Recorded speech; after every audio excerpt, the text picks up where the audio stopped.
You're just a freeloader pretending this house is yours. Vanessa's shrill voice carried from the foyer as she dragged her designer suitcase toward the front door. Maybe when we get back, you'll have finally found your own place. My father nodded in agreement, not bothering to look me in the eye. We've been more than generous letting you stay here rent-free. Most parents would have kicked their adult children out by now. I stood frozen in the kitchen doorway, my morning coffee cooling in my trembling hands. This is my house, I said quietly. Mom left it to me. You know that. Vanessa rolled her eyes dramatically.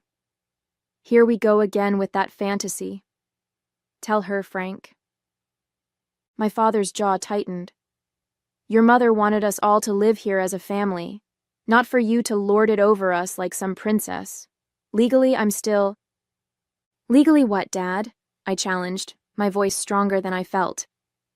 He grabbed the handle of his suitcase. We're going to miss our flight. Cassie's already waiting in the car.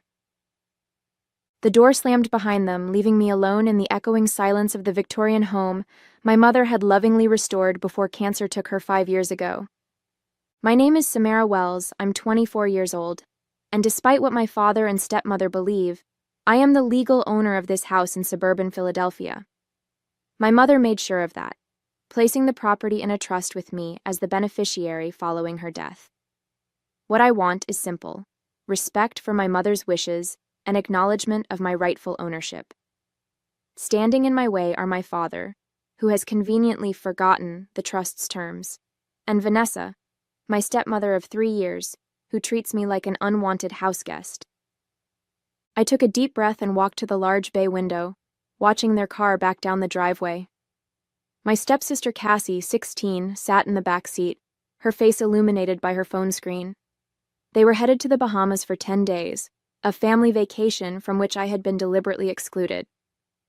As their car disappeared around the corner, I felt a familiar mixture of hurt and anger rising in my chest. I had tolerated their dismissive behavior for years, telling myself it was what Mom would have wanted, for us to remain a family despite her absence. A notification pinged on my phone, an email from Vanessa to my father, accidentally copied to my address. Frank, I've spoken with Harold. He says once we're back from vacation, we can move forward with having Samara legally removed from the house. He thinks her claim about Caroline's wishes won't hold up without the original trust documents. My stomach dropped. Who was Harold? And what did Vanessa mean about the original trust documents? With growing unease, I realized the situation was far worse than I had imagined.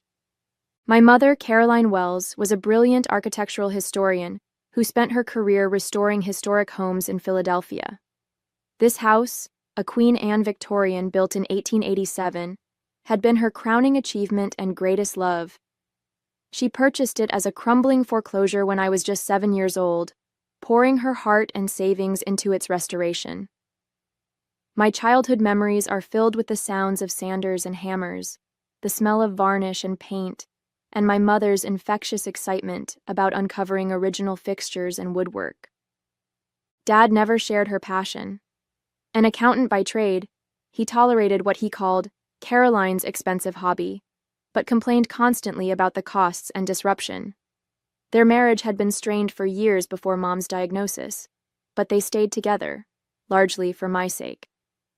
When Mom learned her cancer was terminal, she made careful arrangements for the future. I was 19 then, a sophomore in college studying architectural preservation, following in her footsteps. Between chemotherapy sessions, she consulted with attorneys, set up the trust, and had long conversations with me about her wishes for the house. "This will be yours one day," she'd told me, her thin hand tracing the intricate balusters of the main staircase. "Your father can live here as long as he needs to, but the house belongs to you. Promise me you'll preserve it." I promised, of course. What I didn't anticipate was how quickly Dad would move on after her death. He met Vanessa at a work function barely a year after Mom's funeral. 6 months later, she and Cassie had moved into our home, bringing with them modern furniture that clashed with the Victorian aesthetic and an attitude that suggested they were doing me a favor by occupying my father's house. Initially, I tried to accommodate them. I was still finishing college, Still grieving and grateful for any semblance of family, Vanessa made occasional efforts at friendliness, though these moments always felt performative rather than genuine. Cassie remained distant, buried in her phone or sequestered in her room. Dad changed after they arrived. He began referring to Mom's carefully curated antiques as that old junk, and suggesting we modernize rooms that had been historically restored. When I objected, citing Mom's wishes, he would grow distant and cold. "Your mother is gone, Samara," he'd say. "The living need to come first now." I had graduated last year and found a job with a local preservation society, allowing me to stay in Philadelphia. I could have moved out, found my own apartment. Sometimes I asked myself why I stayed in a home where I was increasingly made to feel unwelcome. The answer was simple. This house was Mom's legacy to me, her final gift. Walking away felt like betraying her memory. So I endured the subtle digs, the exclusion, the gradual erosion of my place in what should have been my home. Now staring at Vanessa's accidentally forwarded email, I wondered if my patience had been a mistake. With my father and Vanessa now thousands of miles away, I decided to use their absence to search for answers. Who was Harold, and what did Vanessa mean about the trust documents? I started in my father's home office, a room that had once been my mother's library. The transformation was symbolic of the larger changes in our house. Her warm, book-lined retreat now a sterile workspace dominated by Vanessa's organizational system. I hesitated at the door, feeling like an intruder despite being the property's rightful owner. The desk drawers yielded nothing unusual. Office supplies, bills, a few family photos with me conspicuously absent. I turned my attention to the filing cabinet, methodically working through folders labeled with Vanessa's precise handwriting. In the back of the bottom drawer, I found a thick manila envelope labeled Wells House, Legal. My hands trembled slightly as I opened it, spreading the contents across the desk. Inside were copies of documents I recognized, the trust agreement my mother had established, naming me as beneficiary, and my father as a lifetime tenant with specific conditions. But there were also newer papers I'd never seen, correspondence with someone named Harold Brennan, a real estate attorney, discussing strategies to invalidate the outdated trust and establish clear ownership. A yellow sticky note in my father's handwriting read, "Original trust documents in Caroline's old lockbox? Sam might have key." Cold understanding washed over me. They were looking for the original trust documents, likely to destroy them.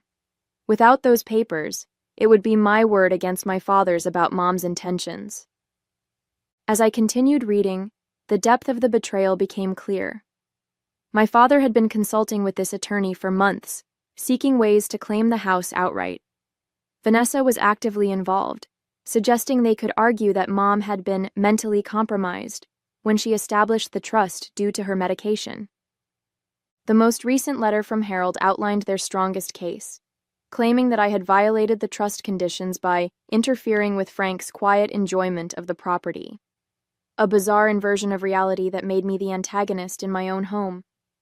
I sat back, papers scattered around me, a strange numbness replacing my initial shock. My father wasn't just forgetting my ownership, he was actively plotting to take my inheritance, to erase my mother's final wishes. Almost mechanically, I gathered the documents and returned to my room. From the back of my closet, I retrieved a small fireproof box, my mother's final gift to me. Inside was the original trust agreement, exactly where she told me to keep it, along with a sealed envelope I'd never opened, marked in case of disputes. My hands shook as I broke the seal. Inside was a letter in my mother's handwriting and a business card for Eliza Montgomery, Trust Administrator. "My darling Samara, if you're reading this, then Frank has forgotten his promises to me. I hoped he would honor my wishes, but I've prepared for the possibility that he might not. Eliza has the power to enforce the trust terms if necessary. The house is yours, sweet girl. Don't let anyone convince you otherwise. All my love, Mom." I ran my fingers over her familiar handwriting, tears blurring my vision. Even from beyond the grave, she was protecting me, anticipating threats I couldn't have imagined coming from my own father. I should have been relieved to have this safeguard, but instead, I felt a profound sense of loss. Whatever remaining illusions I had about my father's character had been shattered completely. The parent I thought I knew, flawed but ultimately caring, was a fiction. Though I now had the means to protect my inheritance, I wasn't yet ready to use it. I needed time to process this betrayal, to decide how to move forward without destroying what little family I had left. I carefully returned everything to its hiding place, my mind racing with questions. How long had Dad been planning this? Was his relationship with Vanessa somehow connected to his designs on the house?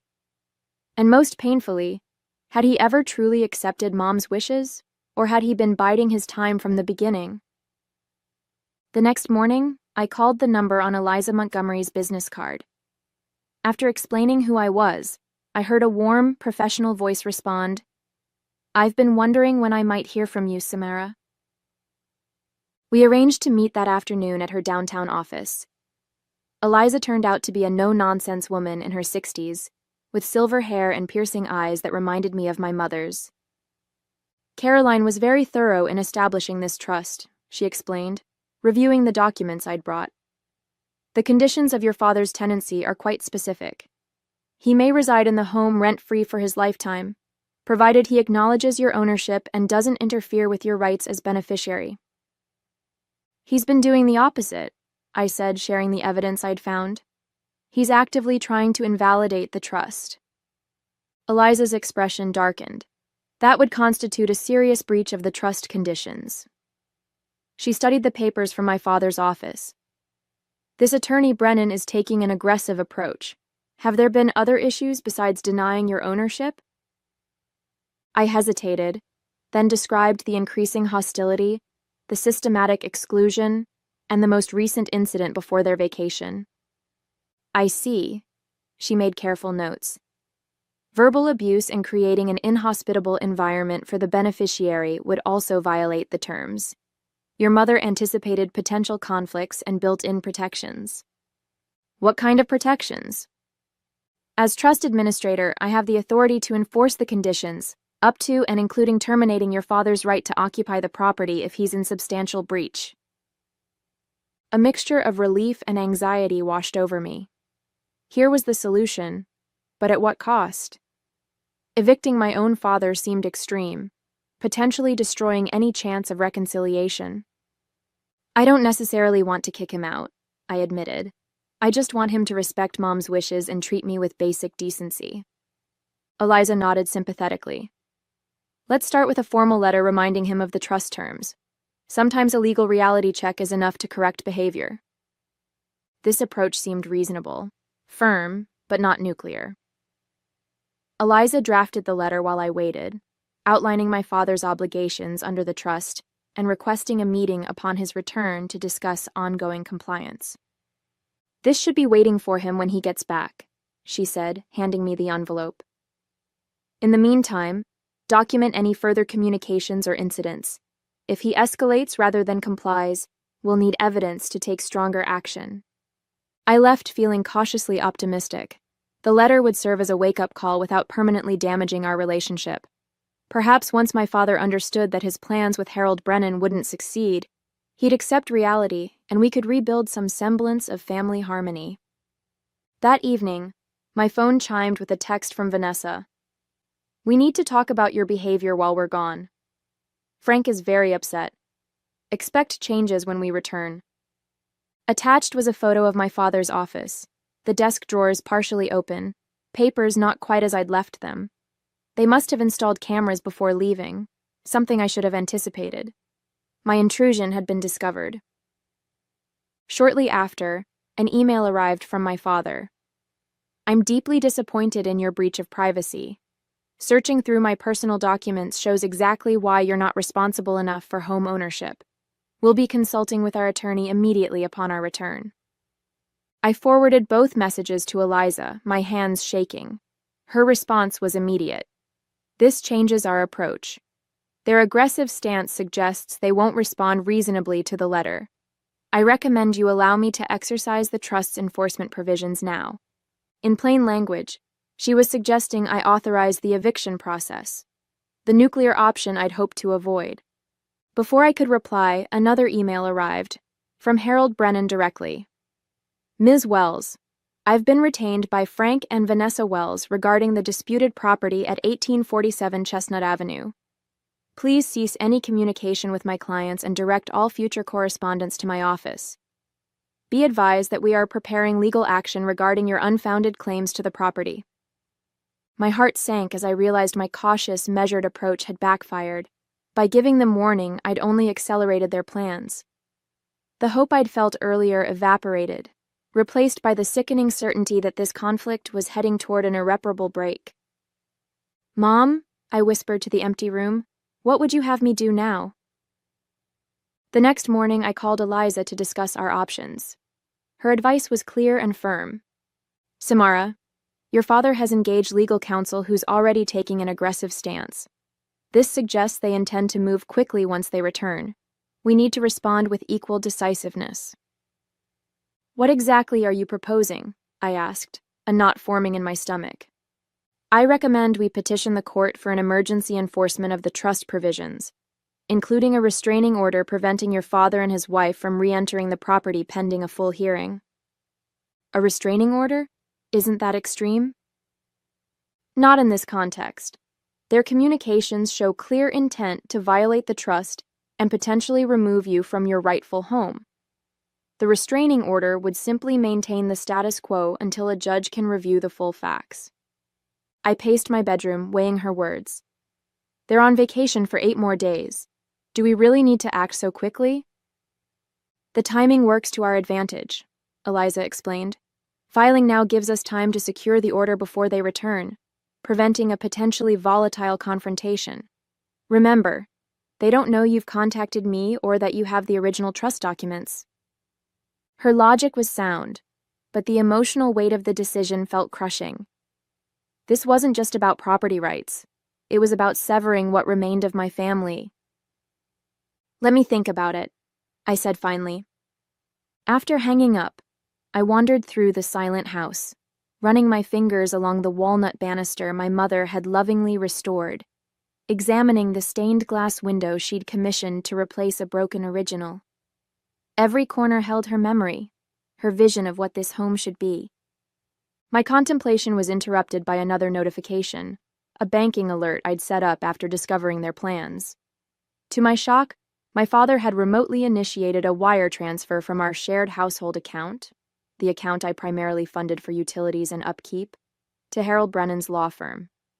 He was using my own money to finance his legal attack against me. This final betrayal crystallized my decision. I called Eliza back immediately. "I'm ready to proceed," I said, my voice steadier than I expected. "What do you need from me?" The next few days passed in a blur of legal activity. Eliza filed the emergency petition, gathered affidavits, and compiled evidence of my father's actions. My role was to document the home's condition, catalog my mother's restorations, and prepare a statement about the trust's creation. 3 days before my father and Vanessa were due to return, Eliza called with unexpected news. "The judge has granted our petition," she said, "but there's a complication. In reviewing your mother's original will and trust documents, we discovered something significant." "What kind of something?" "Your mother added a provision we weren't aware of. If your father remarried, the trust required him to either purchase your half of the property at market value or relocate within 1 year." I sat down, stunned. "He was supposed to buy me out after marrying Vanessa?" "Yes. The provision was triggered 3 years ago when he married Vanessa, but it appears he never disclosed this to the trust. Caroline wanted to ensure you wouldn't be forced to live with a stepmother who might not respect your position."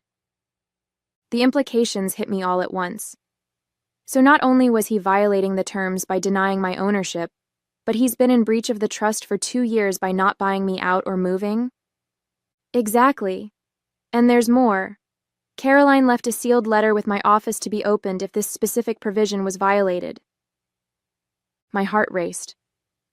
"What does it say?" "I think you should read it yourself," Eliza said. "Can you come to my office this afternoon?"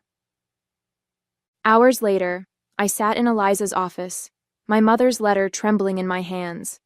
The familiar handwriting blurred through my tears as I read her final message to me. My dearest Samara, if you're reading this, Frank has remarried and chosen to remain in our home without honoring the trust's terms. I wish I could say I'm surprised, but I've always known his attachment to the house was more about possession than appreciation. What Frank doesn't know, what I never told anyone, is that the funds for purchasing and restoring our home didn't come from my salary alone. They came primarily from my inheritance from my grandmother, with the specific condition that the property remain with blood descendants. Frank has no legal claim to the house beyond what I granted him in the trust, which he has now violated. I've instructed Eliza to help you claim what is fully and rightfully yours. The house is your legacy, your heritage, not just from me, but from generations of women in our family. Stand firm, my brave girl.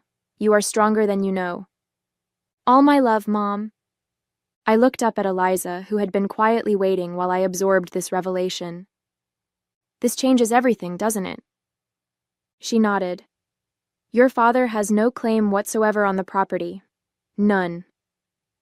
Armed with this new information, Eliza and I revised our legal strategy. Rather than simply enforcing the trust conditions, we would pursue complete termination of my father's tenancy rights based on multiple breaches, denying my ownership, creating a hostile environment, attempting to invalidate the trust, failing to comply with the remarriage provision, and misusing household funds. The restraining order is now in place, Eliza explained as we finalized the paperwork. They won't be able to enter the property when they return. The sheriff will serve the formal eviction notice and will proceed with a court hearing for permanent resolution. I nodded, feeling oddly calm despite the enormity of what we were setting in motion. What kind of timeline are we looking at? The temporary order lasts 30 days. The hearing for permanent resolution is scheduled for the 3rd week, which gives your father time to secure new housing arrangements. As I drove home, I contemplated the practical aspects of this abrupt transition. Most of the furniture was my mother's, documented in the trust inventory, but my father and Vanessa had added their own pieces. Cassie had her own bedroom filled with personal belongings. I would need to make arrangements for them to collect their possessions under supervision. The unfairness of disrupting Cassie's life weighed on me. Despite our distant relationship, she was an innocent bystander in the adults' conflict. I decided to pack her things myself, carefully and respectfully, to minimize her distress.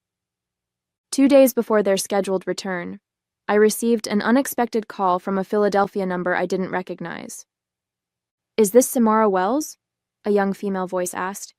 Yes, who's calling? It's Cassie. Her voice sounded strained. I need to talk to you about something important. Surprised, I asked, Aren't you still in the Bahamas with your mom and my dad? I am, but I'm calling from the hotel phone. I don't want them to know. She paused. I heard them talking last night. They were fighting about the house and about you. My stomach tightened. What did they say? Frank said their lawyer thinks they can get the house if they claim you're mentally unstable or something. Mom suggested they could make it look like you're dangerous to be around. Cassie's voice dropped lower. They talked about planting something in your room when we get back. I don't know what exactly, but it sounded bad. The revelation stunned me. They were planning to fabricate evidence against me, potentially something to suggest I was dangerous or unbalanced. It was a desperate, despicable tactic. Thank you for telling me, Cassie. That was brave of you. It didn't seem right, and I heard other stuff too. About how the house is actually yours, not Frank's. Is that true? Yes, I said simply. My mother left it to me. There was a long silence. They never told me that. Mom always said it was Frank's house and you were just living there until you got your life together. Another pause. I'm sorry for how they've treated you. Her unexpected empathy brought tears to my eyes. It's not your fault, Cassie. I should go before they notice I'm gone, but I wanted you to know. After the call ended, I immediately contacted Eliza to relay this new information. This changes things, she said grimly. If they're planning to fabricate evidence, we need to take additional precautions. I'll contact the court about modifying the restraining order to prevent them from entering the property under any circumstances, even to collect belongings. We'll arrange for a court-appointed supervisor for that process. I agreed with her assessment, but a new worry had emerged. What about Cassie? She's just 16. She shouldn't be caught in the middle of this. We can request special provisions for her in the court order, Eliza suggested. Perhaps supervised visits or a neutral exchange location for her possessions. As we discussed these modifications, another call came in, this time from my father directly. Against my better judgment, I answered. Samara, he began, his voice falsely warm. We've been thinking about our conversation before we left. Vanessa and I want to apologize for our harsh words. We'd like to have a family meeting when we get back to discuss everyone's needs fairly. The sudden change in tone confirmed Cassie's warning. They were setting me up, trying to get me to lower my guard before their return. That sounds reasonable, I replied, matching his artificial warmth. We definitely have a lot to discuss. As soon as the call ended, I turned to Eliza. They're planning something specific for when they return. We need to be ready. She nodded grimly. Don't worry. We will be. The day of my father and Vanessa's return dawned clear and bright, a stark contrast to the storm about to break over our family.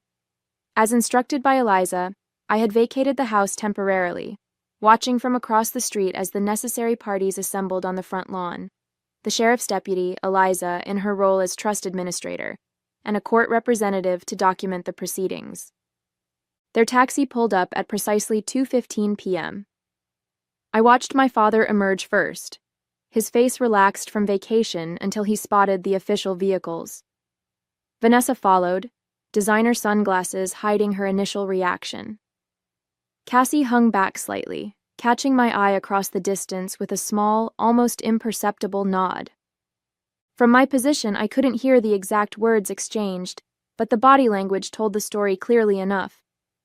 The sheriff stepped forward, officially serving them with the court order. My father's posture stiffened in shock, his hand reaching for the documents. Vanessa ripped off her sunglasses, gesturing wildly as she presumably protested. Eliza remained calm, pointing occasionally to specific sections of the paperwork. The court representative took notes and photographs, maintaining an official record of the proceedings. As the reality of their situation became clear, my father's face transformed, first purpling with rage, then draining to ashen disbelief. Vanessa's reaction was more volatile, her arms flailing as she shouted at the officials, then turning accusingly toward my father. I had imagined this moment differently, perhaps with satisfaction or vindication. Instead, I felt a complex mixture of sadness and resolution. This wasn't a victory to celebrate, but a necessary ending to enable a new beginning. The final blow came when Eliza handed them the last document, my mother's letter explaining the true origin of the house funds and the generations-long female inheritance that preceded me. My father sank onto one of the suitcases, the facade of righteous indignation crumbling into stunned defeat as he finally understood the depth of his miscalculation. The house had never been his to claim. It had always, unequivocally, been mine. In the weeks following that decisive confrontation, the practical matters of separation proceeded with formal precision. My father and Vanessa secured an apartment across town, collecting their personal belongings under court supervision. Our communication was limited to terse emails regarding logistics, the warmth of family irreparably damaged by betrayal and legal intervention. The most surprising development came from Cassie. 2 days after the eviction, she contacted me requesting to meet at a local cafe. They've been fighting constantly, she confided over hot chocolate. Mom blames Frank for not telling her the truth about the house. Frank blames her for pushing him to take legal action. She hesitated. I was wondering if I could visit sometimes. The house, it feels more like home than anywhere we've lived.